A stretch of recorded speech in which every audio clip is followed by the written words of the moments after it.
Ini jalannya, jangan menyimpang. Kalau istiqomah di jalan itu dapat surga, rahmat Allah. Tugas kita sekarang menjalani ikhtiar itu, menjemput takdir Allah pada pengetahuan yang telah melekat kepadanya. Ya, jadi kalau seperti itu pemahamannya nggak ada benturan-benturan. Untuk apa saya beramal soleh kalau ditetapkan masuk neraka? Hei, ya kan? Pilihan amal soleh itu ketika dikerjakan mengantarkan kita ke surga. Pertanyaannya kenapa harus maksiat? Karena pasangan neraka itu kan maksiat, ya kan? Jadi nggak mungkin kalau ada orang konsisten amal soleh masuk neraka, itu nggak mungkin. Ya, kenapa? Karena konsisten dengan iman, dengan amal solehnya, itulah ikhtiar kita. Jadi nggak ada benturan antar takdir. Sebetulnya pertanyaan itu tidak perlu muncul, tapi dibisikkan. Kadang-kadang was-was dari setan juga, ya, menyebar. Saya sering dapat pertanyaan itu, Bu, demikian dalam pembelajaran. Tapi itu normal supaya kita tahu, dapat pengetahuan. Tapi sering kita dibenturkan supaya apa? Supaya ibu nggak beramal, supaya kita nggak beramal. Ngapain kita beramal kalau udah jelas masuk neraka nanti? Wah, Masya Allah, hilang deh amalan kita. Nggak tahajud lagi, nggak sholat lagi, malah larut dalam maksiat. Itu tipu daya setan. Kenapa? Karena dia sudah putus asa. Dia sudah tahu dia dijamin neraka. Karena apa? Karena dia nekat menyampaikan, Allah katakan tempatmu di neraka. Ya, dia maksa, nggak apa-apa ke neraka juga. Dia memang udah pilih neraka. Karena dia sudah tahu tempatnya di neraka, bahwa dia berusaha mencari teman. Karena itu dia berusaha mencari teman, menggoda anak cucu Adam. Sedangkan kita nggak tahu tempat kita di mana. Tapi kita diberikan jalan oleh Allah, nih masuk ke surga lewat sini. Maka jangan ikuti iblis. Jelas ya? Nah, di antara cara iblis menggoda kita, memberikan was-was yang sama dengan apa yang dia sudah alami. Kalau dia tempatnya jelas di neraka, maka dia buat kita bingung. Dia membuat kita bingung. Kamu itu belum jelas. Takdir kamu itu boleh jadi ke neraka. Ngapain beramal? Ujung-ujungnya manusia nggak beramal. Ya, dijawab oleh Allah lewat Al-Quran. Walladzi qaddara fahada. Allah telah memberikan takdir ini atas pengetahuannya. Diberikan petunjuk amal ini supaya ke surga. Jangan ikuti iblis begini. Ya, wa qul ya'malu fasayarallahu amalakum. Kamu beramal sekarang, nanti akan dihisab oleh Allah, itu yang akan mengantarkanmu pada kebaikan. Sederhana, taat atau maksiat. Ya, kullu ummati dakhalal jannah illa man aba. Setiap umatku pasti masuk surga, kata Nabi, kecuali yang nggak pengen. Nah, sekarang pertanyaannya, siapa yang nggak pengen masuk surga? Nah, kalau nggak pengen masuk surga, itu pelaku maksiat. Kalau pengen masuk surga, kerjakan taat. Jelas ya, Bu ya? Nah, jadi teman-teman sekalian, kalau ada pertanyaan-pertanyaan senafas dengan itu, maka hati-hati. Ini sangat sensitif. Kalau kita nggak berlindung kepada Allah untuk memberikan pemahaman kepada kita dengan baik, bisa terjebak di dalamnya. Nanti turunan dari itu, ibu dan teman-teman sekalian, namanya penyakit kepalang tanggung. Udah tanggung maksiat, terusin aja. Ya, terlanjur basah, ya sudah, mandi di kali sekalian gitu kan, dan seterusnya. Kamu udah tanggung bunuh orang, udah jadi pembunuh, bunuh aja yang lain. Tanggung udah berzina, zina aja sekalian, dan seterusnya. Ya, tanggung terus. Itu diwariskan, padahal ada kesempatan taubat. Betapa banyak dicontohkan di masa lalu orang syirik masuk surga tanpa hisab. Betapa banyak pembunuh taubat baik masuk surga tanpa hisab. Ya, dan seterusnya. Ada kisahnya. Zaman Nabi kan banyak. Makanya tadi pertanyaan Mas Reza itu menginspirasi. Ya, ayo taubat. Ayo taubaters itu mana? Taubaters kita semua. Saya, Anda, kita. Gak ada kita yang sempurna, pernah salah, tapi kita bisa bertaubat.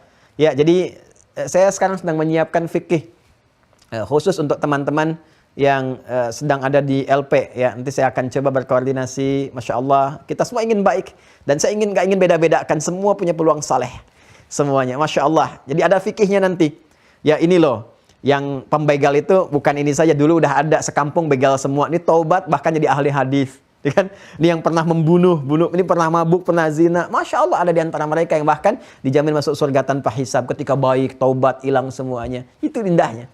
Dan kita nggak tahu di titik mana kita berakhir, kecuali saat kita istiqomah di amal soleh. Makanya jangan terjebak, Bu ya, Pak, teman-teman sekalian. Ya, dan semua yang terhubung saat ini. Kan ada orang soleh yang pernah kena godaan itu, dari iblis itu. Kamu udah soleh, amalan banyak, istighfar dikit, kayak udah selesai. Dosa dikit aja nggak apa-apa, main aja dulu. Maka dia main ke tempat-tempat yang buruk. Di situ dia berzina. Begitu sedang zina, belum sempat taubat, terjadi gempa bumi. Boom. Maka dia wafat dalam keadaan maksiat. Ya, wafat dalam keadaan apa? Maksiat. Ya, maksiat itu kan akan dihitung sebagai maksiat pada akhirnya. Ya, jadi akhirnya yang tadinya terpelihara ada dosa. Kalau sudah ada dosa kan ditimbang nanti dengan hisab. Ya, maka pahala akan menutupi dosa-dosanya. Nanti akan dilihat, ya. Kalau dosa besar, ya besar juga nanti pengaruhnya, bahaya. Karena itu hindari dosa-dosa besar, yang kecil kita jauhi, jaga diri kita, dan semoga Allah merahmati kita semua. Demikian, Ibu, semoga jelas apa yang kami sampaikan. Dan teman-teman yang baru bergabung, saya membahas itu dengan sangat detail, insya Allah. Seperti guru kami ajarkan, lihat di video yang sebelumnya ya. tentang qada dan qadar. Kita terangkan betul apa itu qada, apa itu qadar, kaitan ayatnya apa, kemana arahnya, turunannya bagaimana, kesimpulannya seperti apa. Tapi saya senang yang seperti ini. Jadi kalau ada hal-hal demikian, tampilkan, langsung kita bahas, sehingga kita dapatkan solusinya. Nah, ini yang mewakili dari para akhwat, barangkali satu pertanyaan ini, dan waktunya udah mau habis nih. Insya Allah sabar, nanti kita ada zonasi, jadi lebih enak nanti ya, nyambung. Sementara karena waktunya selesai, habis, saya ingin sampaikan dua informasi penting. Dua informasi penting. Yang pertama, teman-teman sekalian, terkait dengan hasil pembelajaran. Ya, biasanya ini manhaj yang selalu saya tempuh, metodologi kami dalam mengajar untuk memastikan apa yang dipelajari itu benar. Saya selalu memberikan tugas, ya. Biasanya tugasnya ketat, kalau sudah offline itu harus itu jadi passwordnya, nggak bikin itu nggak bisa masuk gitu. Biasanya kita begitu tuh, ya. Tapi ini karena online masih agak longgar-longgar. Ya. Nah, saya tugaskan teman-teman kan bikin intisari ya, Bapak Ibu sekalian, pembelajaran itu. Nah, nanti dibentuk dalam PDF ya, di-scan, di PDF kan, nanti dikirimkan ke admin. Linknya belum dikirim ya? Mas, belum ya? Belum ya, hari ini ya. Dikirimkan di blast ke peserta semua ya, hari ini. Nah, nanti supaya saya bisa periksa, ya, dirangkum dari pembahasan awal sampai akhirnya untuk memberikan pemahaman-pemahaman. Nanti setiap detil pembelajaran saya akan konfirmasikan kalau sudah ada zonasi, sudah enak. Nah, jadi semuanya nanti akan saya cek satu. Yang nggak buat justru rugi nanti. Karena saya nggak bisa tahu pemahaman Anda seperti apa dari materi yang saya sampaikan. Ya kan? Nggak bisa kecek. Jadi kita juga nggak bisa doakan dengan ikut, nggak tahu kan. Baru datanya aja semua masuk. Jadi itu untuk kebaikan kita semua. Yang pertama, kerjakan itu, bikin dengan baik.